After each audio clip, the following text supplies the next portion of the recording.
Nongeye kubasuhuza cyane mwese mukurikirana Voice Model Rwanda TV. Dutangiye isomo kwiga kudoda season ya 18 episode ya 33. Ni ukuvuga ngo turimo gukora iri kote ryacu muri kureba hano. Iri kote twatangiye turikata, ubu ngubu turimo turariteranya akantu ko kandi. Nkubwira ati rero wewe komeza kurikiranira hafi iri somo kubera ko turi hafi gusatira ku musozo, kandi wewe mushyashya ufunguye iri somo bwa mbere ndagiraga nkubwire yuko iri ngiri ryo kote turi kudoda. Hano tuba twararyujuje, noneho hari atwa turi kwiga nyine bankwereka ukuntu tuzaryiga ryose tukarisoza. Ariko mbere yuko tutangira kwiga nkabanza kukwereka umwenda turi kwiga uwo ari wo. Rero ni iringiri nkuko rireba hano imbere ni kuri arimeze, inyuma ni gutya, amaboko dore acometse neza nyine nka ikote. Nuvuga ngo ahantu tugeze na ahantu turimo turafunga hasi ku bipande by'imbere, nitumara kuhafunga turafunga ara komande uri kureba, dufunga mu rutugo, dushyiremo za Ep33 nababwiye, ducomeka hari amaboko tube dusoje ikote ryacu. Ariko rero ibipeso nabyo biraza kuzaho nikora. Urumva ko ibisigaye ntago ari byinshi, ahubwo ibirangiye nibyo byinshi. Niyo mpamvu nkubwira ati nimba tugiye kwigana hano bwa mbere, icyiza yego ushobora kubanza ukareba wenda uko nigisha, uko nsobanura,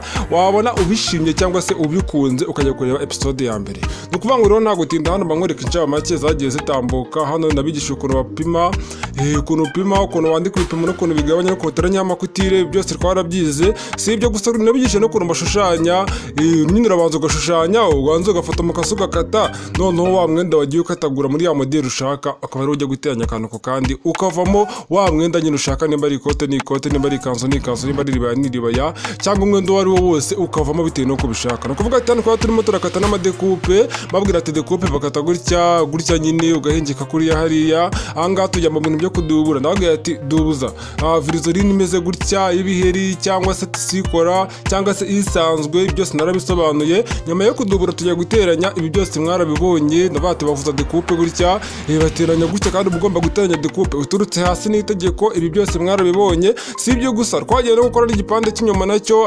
turakidubura, dushyiraho duburire, turashyiraho na virizorine, nabyo birarangira, tugera ku mifuka mwarabibonye. Ubu ngubu wasigaye kujya kwikora no gutera igipesu zira, ariko n'amaboko nayo araza kuzamo, hanyuma tube dusoje ikote ryacu. Urabona ko ibyagiye bitambuka, cyangwa se wowe mushyashya ibyo wacitswe ni byinshi, ibyo wagiye ucikwa ni byinshi. Gusa nyine ushobora kuvuga ati reka ndebe kano episode kamwe ndibe ukuntu asobanura, nimbona nshimye ndajya kureba episode ya mbere. Rero byaba byiza urebye episode ya mbere nyine, numara kureba kano ubonye nyine ushimye nta kibazo nakugisha ugafata, hanyuma ukajya kureba iya mbere ukareba akantu ko kandi, kubera ko aho tugeze aka kanya tugeze kure. Biriya byose twagiye tubikora, ikote ryacu ryuzura rimeze gutya. Rero nta gutinda, reka dukomeze tuba twagarukiye kugira ngo ducunguze uburyo umwete. Urabona ko twari turi hano, ni ukuvuga ngo nsubiza inyuma nk'umunota umwe kugira ngo wa muntu wibagiwe aho twagarukiye, nimba twaduherukana kwiga wenda nk'ejo hashize ukaba waribagiwe aho twagarukiye, mbanze nkwibutse, nimara kukwibutsa dukomerezeho. Ibi ngibi twarabikoze. Narakubwiye ngo ikintu dukora, dufata ya duburire yacu y'imbere cyangwa se cya kidubuzo twakoresheje tudubura ikote ryacu. Urabona ko uruhande rw'ibipeso aba ari igitenge, ariko wava ku gitenge gato hagati hajyaho duburire. Ni ukubera ko kari akantu mba naragize igitenge, mwarabibonye muri episode ya mbere mwikata, agapande k'imbere nakadubuje igitenge kose. Agaceke oya, ntabwo ari igipande cy'imbere cyose, aho ka gace k'imbere nyine kakandi kajyaho ibipeso nikora nakadubuje igitenge, ariko ibindi bindi nkoresha duburire. Ni ukuvuga ngo niyo mpamvu uri kuyibona hariya ko kari agatenge, hari aho kari buhinguke kajya imbere ndi gukora ikora, niyo mpamvu hari aho imbere nageze agatenge. Noneho hano ni uguhindura kuri cya gice, mwarabibonye, ugafata duburire yacu ukabanza ukayihindura nk'imbere kuri cya gice. Ahangaha ntabwo nayifunze nk'inyuma, ibi byose naraye basobanuriye, mwarabibonye muri episode yabanjirije iyi ngiyi n'izindi zagiye zibanziriza iyi ngiyi. Ni ukuvuga ngo igice cy'inyuma cyo mfite ukuntu nabanje kubikora kugira ngo norohereze wa muntu nyine bigora kugira ngo afate ibintu bikomeye, wenda simite mpinira imbere gutya atazamenya ibyo ari byo. Ni ukuvuga ngo uko nakoze igipande cy'inyuma bitandukanye cyane nuko nkoze kino, ariko byose biratanga igisubizo kimwe. Ndakomeza njombe kuri nyine, ntabwo biba byoroshye. Narakubwira ati tuno tudufasha ibintu byinshi. Reba nk'hariya bihise bikunda, dore n'ibiramba nshaka. Ni ukuvuga ngo ndimo nahinira duburire yacu kuri cya gice, wibuka neza ko napimye igice. Ni ukugira ngo duburire itazamanuka ngo igere hasi ibe yahinguka inyuma, kubera ko duburire uburyo ki ibikozemo ku ikote ibirenga. Ndaza kubikwereka ukuntu ibirenga. utegereza gato uraza kubibona. Noneho ndamutse mbikoze ireshya hasi ngo ndi kuyirenza, icyo gihe umuntu ashobora kwambara ikote duburi rikagihinguka hasi. Rero iramutse ihingutse hasi byaba ari ikibazo gikomeye cyane, kubera ko ntabwo duburi bigomba guhinguka hasi bigaragare. Hano ikintu ukora, shyiraho rwatuzi, niba ufite ipasi idakoresha amazi nyine ari zino zisanzwe, ushaka gushyiraho utuzi duke ukatunyanyagizaho, noneho ugatukishaho agapasi kuriya bikaba birabaye. Dore n'ibiriya gusa mba nshaka. Noneho ariko ntabwo turafunga ubimenye, ahangaha ntabwo turashyiramo urudodo rwo hasi, ndaje ndushyiremo nka rwa rundi rw'inyuma, ariko ngiye kubikora mu buryo bworoshye cyane. Dore ni kuriya, ariko se buriya nshaka sinakora n'ikindi gipande kugira ngo byose mbigendeshereze rimwe, sibyo byiza ra? Reka iki ngiki ngishyire ku ruhande, cyangwa ariko se ubundi hajya tumaze gukora bingahe? Kimwe ni bibiri nyine, kubera ko ya episode yabanjirije iyi ngiyi nayisobanuye ejo hashize. Rero kubera ko mutajya mu mirimo myinshi, uba usanga njya mu bintu byo gutunganya amavidewo ubu ushobora gusanga ndi kwa uploadinga, wenda ejo hashize nari uploadinze nk'agace ka 28 ni urugero, kandi ubu turi kuri 33 ibaze rero ahantu na uploadinze nyine iyo video n'ahantu ngeze biratandukanye cyane, kubera ko ngenda nsobanura. Ubu ngubu mba nsobanura ngeze kure. Ubu ushobora kwibaza ati mu gihe uri kureba rino somo ubu naba ngeze hehe negura video. Ushaka gusanga nko kuri episode ya 30 wenda na kangahe na 5 na 7 hagati aho ngaho. Ariko ndimo ndakubwira ngo mba ndi gusatira ku musozo, kubera ko urabona ko ibisigaye ntabwo ari byinshi. Hano rero ikintu ngiye gukora, abana nongeye kongera ya kane naciye, nongeyeho akantu gato, ariko niyo utakongeraho nta kibazo. Ahangaha ngiye guhita nongera mpindurize. Wabibonye? Nimara guhinduriza, reba neza ukuntu ngiye kubikora, utaza kumbwira ngo ntabwo ubibonye. Ni ukuvuga ngo hano nyine turahita duhinduriza cya gice cyo hasi, turebe mo imbere mu bubi, aho ya doburi twahiniye ikajya na cya gice twagihiniye kikajya. Noneho mitenza amafunge gusa nta kindi, ariko ndafungira hariya nyine hari ikidubuzo cyomekesheje ya tisikora yacu, niho ndi bufungire, kuko doburi hari urabona ko irenga. Nimba ndirengagiza hariya doburi irenga, ntirengagize. Nimara kuhirengagiza ngende hariya gusa aho ndi bufatire doburire n'igitambaro original kigaragara ko bwiza, aba ariho mbihuriza arani burafatemo kakutire y'igice biriya gusa. Nimara gucisha muri rudodo, icyo cyo hasi biraba birangiye. Urabibona ko bitandukanye n'icy'inyuma. Noneho biriya bindi birimo binini ntabwo ndi bwihutire kubikata, ushaka wanabirekiramo. Nta kibazo, aho kugira ngo hari ukuntu nyine, impamvu mbivuze gutyo, hari ukuntu bikata. Noneho hariya mba nabiteranyirije wenda nka hano hagati na hagati hariya, ugasanga naho urahakase kandi ipfundo ry'urudodo ryawe riri hejuru. Noneho urudodo rukagenda rwihambura gahoro gahoro, ukazasanga ikote ryawe riracitse utazi ukuntu bigenze, kumbe imbere hari ibyo bakase utabizi. Urabona ko hano ngiye nkabihindura neza rwose, ariko imbere maze kuhafunga. Rero birubonye ko mbikoze, so bibonye igisigaye rero ubundi tugato nkwereke. Ahangaha dushobora gufata akandi gapande. Muri ihanganira akabazo k'ishusho hari ibyisubiyemo, murabona ko yabaye nk'ibisubira inyuma, ariko mu byihangane buriya haba hari impamvu. Ushobora gusanga hari impamvu nk'umuriro wari ushiranye, ngiye guhindura batiri muri kamera nawo umuriro ushiramo. Ibyo bintu mujya mubitekereza. Uko mfata amashusho y'ikote ni nako kamera made ukoresha mfata amashusho, umuriro ushiramo akajyamo undi. Buriya rero mu bintu nkora byose, ushaka gusanga wenda mfite n'akabatiri wenda kamwe, nababwira ati mwaneye inkunga basi nkayako nagira nka batiri 3, umuriro wajya ushyiramo ngatashiramo indi batiri tugakomeza. Aho gushobora gusanga umuriro ushizemo mfata nk'amasaha nkangahe ntegereje ko yongere kuzura, nkabona gukomeza. Ugasanga wongeye gufata amashusho nk'umunsi wose, wenda nshaka guturuka wenda nka saa 2 nkageza saa 4, nkabanza nkajya gucaginga kamera amasaha 2, nkongera nyine. Hano urabona ko nongeye ngahinduriza kwa kode, no guhinduriza kwa kode gahita mfuga nk'imbere. Ibi ngibi mwabibonye. Kandi gapande nako ni kwa kundi n'ubundi nk'ibisanzwe. Noneho ibyo bintu ndimo mbabwira, ugasanga nyine birimo birantinze. Niba mbabwira ati inkunga zanyu zimfasha byinshi, ibintu nk'ibyo ngibyo ngomba kubyagura, kandi iyo mbyagura nange mubona impinduka. Kuko murimo murabona, reba nk'ubu ngubu, ubu tuvugana niba ubonye rino somo, hari andi masomo, irindi somo ry'ikanzu ngiye gusohora ryihuse cyane n'iribaya. Hari n'iribaya, hari n'akandi gakanzu keza kakamoderi rwose keza cyane, ndakagutuye kabisa. Ni ukuvuga ngo aya masomo yose aba arimo gutunganwa cyangwa se gutegurwa.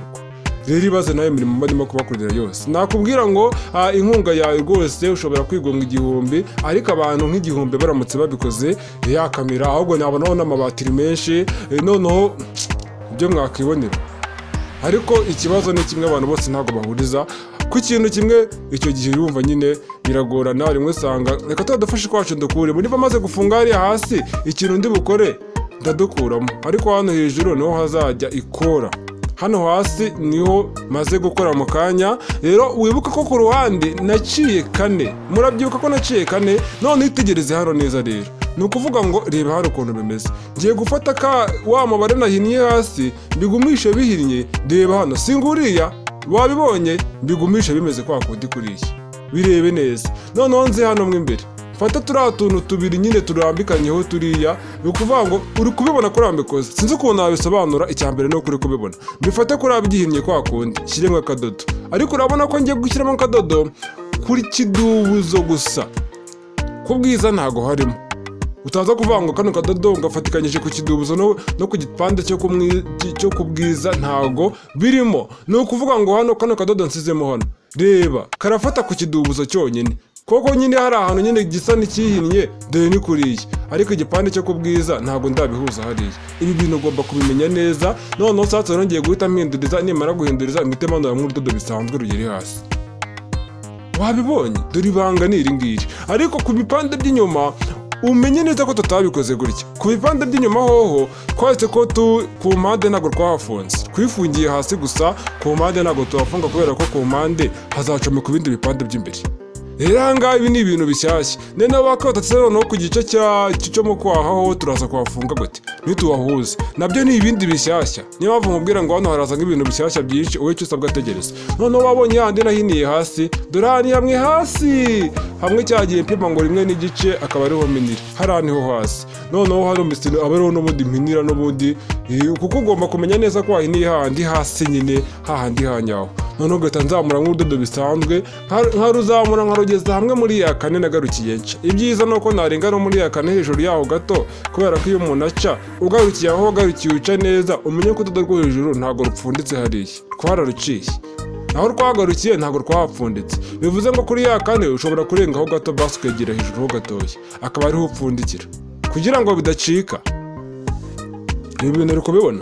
nyaboneka ndakwikiza, ndagusabye dushyigikire, turusheho gukora ibintu byinshi. nibyo nifuza ngewe, ndifuza ko wadushyigikira rwose. ntuvuga ati n'abandi barabikora, ngewe reka nge nifitiye imibare myinshi. ni ukuri igomwe basi, igomwe maze urebe, kuko ndumva rwose mfite imbaraga zo gukora ibintu byinshi. ariko byose nyine ntango murabona, reba n'ikoti mwaransezeranyije, reba ni ukuri pe. hari abantu bagiye banabyiringagiza, mutuma abandi bagizemo uruhare batabonera amasomo ku gihe. kubera iki? kuvuga ati wenda abandi bazabikora sinakigomwa, reka. rero ibyo bintu usanga nyine ari byo bintu bituma tudasenyera umugozi umwe. nyamara guhuriza hamwe nibyo mba nifuza.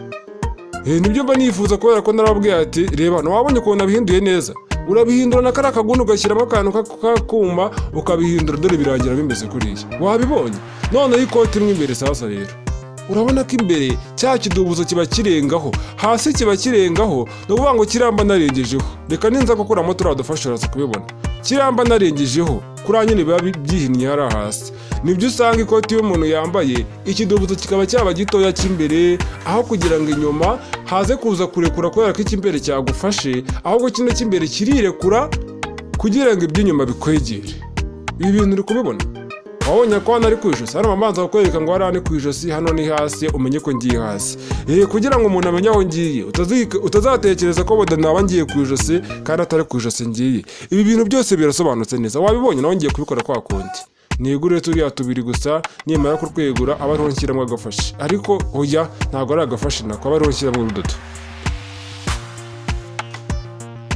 ibi bintu byose birasobanutse neza akantu ku kandi.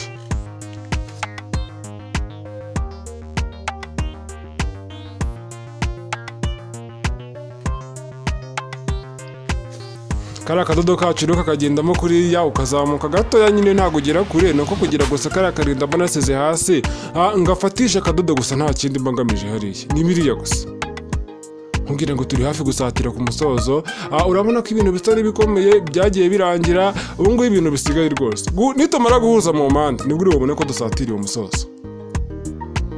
amaboko asigaye ntabwo akomeye, nta bireze ku maboko pe, ni ukudubura gusa, kandi kudubura ntabwo biri buze kutugora hano ku maboko, biraza kuza kuba ari ibintu byoroshye. ahangaha ikintu ugiye gukora, handi ikintu ngiye gukora ngiye guhita nshyiramo ka kadodo n'ubundi kuriya ko nukuri pe mujya mushima abantu duhuje ururimi cyangwa se abantu bumva ururimi ndi gukoresha nukuri pe mujya mushima rwose ngiye hari abantu bavuga icyongereza gusa n'igifaransa bambwira ati tubabariye koko bishyira no mu gifaransa no mu cyongereza kandi nababwira ngo byose ni mu nkunga zanyu mukabihakana ni ukuvuga ngo ibyo bintu kugira mbikore habaho kuvugurura ijwi nyine ijwi rikajya rica muri system ukuntu nkarivugura ku buryo iryo jwi ibintu byose mvuze biniyandika aho hasi ariko ibyo bintu byose ni ibishoro niyo mpamvu rero mbabwira ngo gushyira hamwe nibyo byiza kuko byahindura byinshi ariko ikibazo ntago mubyemera kubera iki mutabyemera gushyira hamwe nibyo byiza wowe ushobora kuvuga ngo ntitaye ku bandi ngiye mfite ijana ryanjye reka rwose mbatera inkunga y'ijana igiceri kimwe ariko icyo nakubwira cyo ni kimwe abafana 30 bahurije hamwe muri ubwo buryo havamo ikintu gikomeye na wa muntu utabyumva bino bintu avuga ati ndashaka kubona mu cyongereza nibura byajya byandika nawe hasi mu cyongereza icyo nkoze kikiyandika ariko nyine kubera mu bushobozi bwagira ni gahoro gahoro niyo mbabwira ati nzajya nkora ibyo nshoboye gahoro gahoro reka twikomereza ariko nyine ubwo nyine mbivuze tu kandi mama byumvishe kandi nimero dore reba uko nimero iba yatitambaza hasi pe reba Kinyarwanda nkoresheje mu kihanganye nyine ibintu biba binziye ariko urabona ko hano hasi ni gutya bimeze wabibonye hariya ibipado by'imbere hano birarangiye igisigaye ni ukubicomeka ku by'inyuma tukongera tugacomekaho ikora hanyuma hakaza gucomekwa amaboko tukaba turasoje urumva hari ibintu bisigaye reka tubonane muri episode ya 34 noneho tubihuze turebe ibyari byo turebe ibihuze kuvamo nkubwira ati kurikirana akantu ko kandi Reference Rwanda TV ndabakunda cyane bye bye umenye neza ko wakoze subscribe nicyo kintu cya mbere mabaza kukwibutsa hano kandi ikindi umenye neza ko uri kureba akantu ko kandi kuva kuri episode ya mbere kugeza hano tugeze no kugeza aho tuzasozereza ikindi kintu cya nyuma nacyo gisa n'igikomeyemo ni ukuvuga ngo nimero y'inkunga ngiyaho ngaho bitekerezaho gahoro gahoro ntabwo ari itegeko ntabwo nabwira ati ni itegeko nutabikora ni itegeko oya no ubushake bwawe nyine nko kuvuga ati kabisa ndanyuzwe ibyo ukora ndanyuzwe ndagushyigikiye kora n'ibindi birushijeho Reference Rwanda TV bye bye ndabakunda cyane ibyiza biracyaza reka tubonane muri episode ya 34 kandi ntucikwe ikirenze ibindi no ko bakunda cyane